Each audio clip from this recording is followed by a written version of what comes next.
China ने सन 2024 में जासूसी सैटेलाइट लॉन्च की थी और वो कामयाबी से लॉन्च हुई थी। 2024 में उसने लॉन्च किया और कुछ दिन इस्तेमाल किया और फिर उस कामयाबी से अंतरिक्ष में छोड़कर मज़े करने वाले चीनियों ने उस सैटेलाइट को आधिकारिक तौर पर दे दिया ईरान को कि लीजिए भैया, अब ये आपकी। इसी सैटेलाइट का इस्तेमाल करके ईरान ने, यानी चीनी सैटेलाइट का इस्तेमाल करके, जो अब ईरान की है, ईरान ने अमेरिका के बेसिस को टारगेट किया है और बहुत सटीक निशाने लगाकर। हमें क्या लग रहा था कि चाइना और रशिया बड़ी मदद कर रहे, भाई सैटेलाइट ही दे दी थी। अभी भी वो सैटेलाइट ईरान के पास है और ईरान बढ़िया से अमेरिका और इजराइल के ठिकानों को वहाँ से देख रहा है, फुटेज कैप्चर कर रहा है, लोकेशन निकाल रहा है, जासूसी कर रहा है और धपाधप दुश्मन को पीट रहा है। उधर ईरान ने खुद कहा है कि हमने 30 लोगों को गिरफ्तार किया है जो जासूसी कर रहे थे, मुल्क से गद्दारी कर रहे थे। गुलाबी सूअर को कोई घास नहीं डाल रहा है, लेकिन अब वो दिखा रहा है, ये देखिए, जैसे ट्वीट करके कि हाँ मुझे घास डाली जा रही है। कह रहा है China is very happy, China मुझसे बहुत खुश है कि परमानेंटली मैं स्ट्रेट ऑफ हॉर्मुज़ खुलवा रहा हूँ। बताइए, जिसने बंद किया हुआ है, जिसके पास चाबी है ईरान, उसको इस बात की खबर नहीं है कि डोनाल्ड ट्रंप गुलाबी सूअर ये स्ट्रेट ऑफ हॉर्मुज़ खुलवा रहा है। कह रहा है कि मैं बहुत अच्छा काम कर रहा हूँ दुनिया के लिए और उनके लिए जो इसका इस्तेमाल करते हैं। अब देखिए आगे इसने साफ लिखा है, क्योंकि इसको पता है कि चाइना जो है इसकी फाड़ कर रखेगा। जब ईरान ने इतनी फाड़ दी तो अब ये कह रहा है कि जब मैं, वैसे तो हथियार भेजने के लिए चाइना मना कर रहा है, अब जब मैं कुछ हफ्तों के बाद चीन पहुंचूंगा तो शी जिनपिंग मेरा जोरदार स्वागत करेंगे। हम समझदारी और बहुत अच्छी तरह मिलकर काम कर रहे हैं। क्या ये आपसी लड़ाई से बेहतर नहीं है? लेकिन याद रहे, अगर हमें लड़ना पड़ा तो हम लड़ने में बहुत माहिर हैं, किसी भी दूसरे देश से कहीं ज़्यादा। यानी आप ये समझ लो, एक तरफ ये चाइना को अपना सब कुछ मान रहा है। देखिए ईरान की पिटाई से कल तक जिससे लड़ रहा था, आज उसे ये दोस्त बता रहा है। चाइना से 36 का आंकड़ा था, लेकिन आज ये कह रहा है कि हम तो चाइना के दोस्त हैं। चाइना, और फिर चाइना को और दूसरे देशों को बिना नाम लिए धमका भी रहा है कि अगर हमें लड़ना पड़ेगा तो हम लड़ भी लेंगे, जबकि ये ईरान से भी नहीं लड़ पाया गुलाबी सूअर।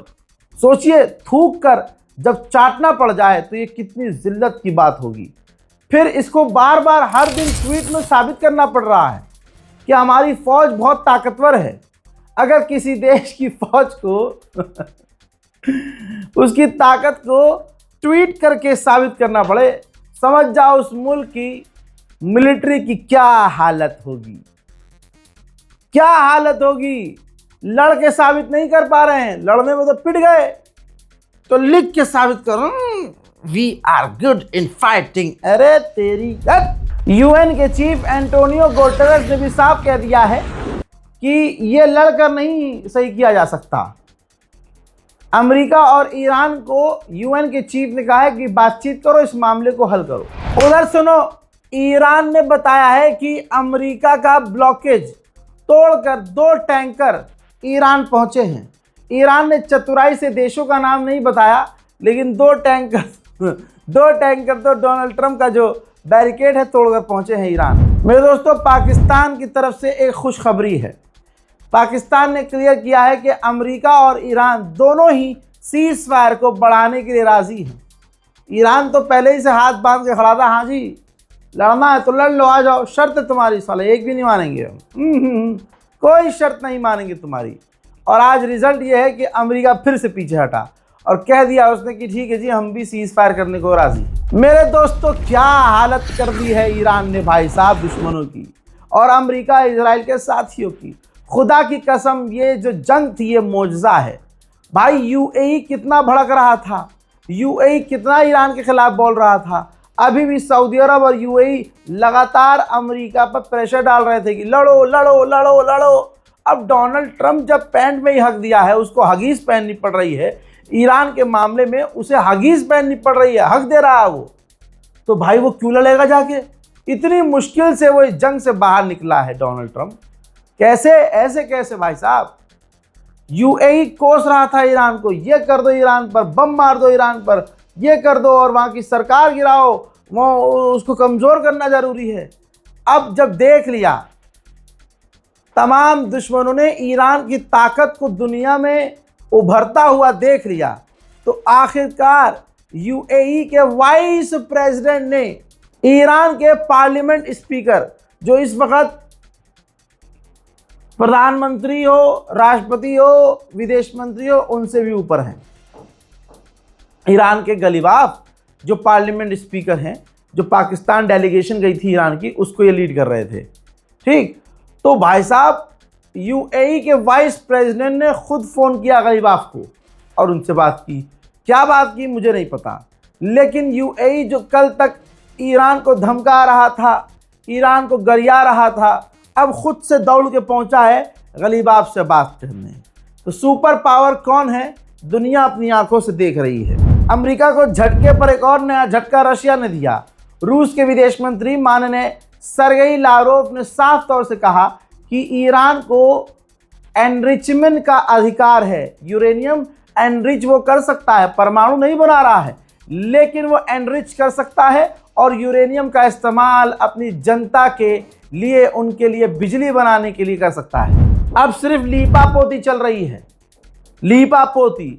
अब अरब देश पाकिस्तान से नाराज थे कि भाई डिफेंस एग्रीमेंट था, पाकिस्तान ने ईरान पर हमला नहीं किया, अपने उस वक़्त जंग के दौरान ईरान के खिलाफ फौज नहीं भेजी, बहुत सारी नाराज़गी है। तो अब पाकिस्तान, कतर, सऊदी अरब, यूएई, कई देशों का दौरा बैक टू बैक करने वाले हैं ताकि सबको मनाया जा सके। और आपको पता है पाकिस्तान तुरंत शलवार खोलने में, सामने वालों को पैसे के लिए मनाने में और कुछ भी करने के लिए किस तरह से तैयार है और हमेशा तैयार है। मेरे दोस्तों, यूएई ने प्रपोजल भी दिया था ईरान को कि स्ट्रेट ऑफ हॉर्मुज़ खोलिए, इसको आसान कीजिए, जैसे पहले था वैसा कीजिए, प्रपोजल दिया था। औकात में रहकर इज्जत से कहा था, एप्लीकेशन दी थी ईरान को, ईरान ने रिजेक्ट कर दी। चल डोनाल्ड ट्रंप के खुद के साथी कल तक उसे पागल बोल चुके हैं कि इसका दिमाग सही नहीं है। आज फिर से जब मीडिया के सामने आया तो उसने कहा भाई बेचारे को ये भी मजबूरी समझनी पड़ेगी ना इस गुलाबी सुअर की, कि मजबूर है ये, भाई इतना पीटा गया है, थोड़ी अकड़ तो कैमरे के सामने दिखानी पड़ेगी। तो इसने कहा कि मैं 1 घंटे में पैरालाइज कर सकता हूँ। हज़रात 40 दिन में इसका कुचुम्बर बना दिया ईरान ने, इसकी इज्जत का भी और इनकी फ़ौज का भी। ठीक, लेकिन ये मीडिया के आगे क्या कह रहा है कि मैं 1 घंटे में चाहूँ ईरान को पैरालाइज कर सकता हूँ। मैंने उनकी फ़ौज को, उनकी सेना को, वायुसेना को तबाह कर दिया है, और अगर ईरान न्यूक्लियर बनाने की उम्मीद नहीं छोड़ेगा तो हम उसे नहीं बख्शेंगे, हम और घातक होंगे, ख़तरनाक होंगे। बहरहाल सारी दुनिया देख रही है कि कौन ताकतवर है और कौन नहीं है। इस रिपोर्ट को शेयर कीजिएगा, अपनी राय कमेंट में ज़रूर लिखिएगा, चैनल को सब्सक्राइब कीजिएगा। जय हिंद।